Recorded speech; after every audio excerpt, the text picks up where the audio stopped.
Viral হওয়ার জন্যই TikTok করে বিপথগামী হচ্ছে উঠতি বয়সের যুবক-যুবতী এবং শিশু-কিশোররা। লেখাপড়া নষ্ট হচ্ছে এটা জেনেও থেমে নেই তারা।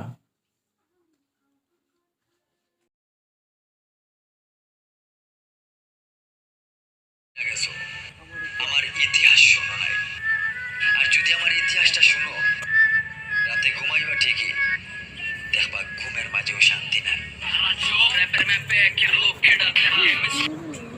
তুমি বাজারে আইসা শুনো আমার নাম।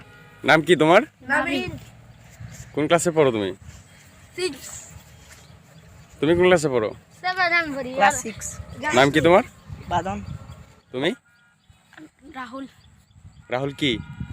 রাহুল মিয়া কোন স্কুলে পড়ো তুমি? 6 সবাই কি 6 এ পড়ো এখানে?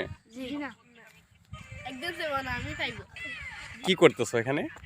আমরা টিকটক করতেছি টিকটক করতেছো, এটা করে কি পাও? অনেক ভাইরাল হইতাছে ভাইরাল হতে চাও? আর কোনো লাভ আছে এটাতে? জি না এই টিকটকে তোমাদের ক্ষতি হয় না উপকার হয়? ক্ষতি হয় কিসের ক্ষতি হয়?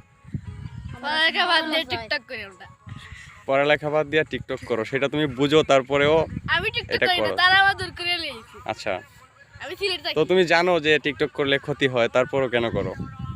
একটু মজার জন্য করি একটু মজার জন্য করো না?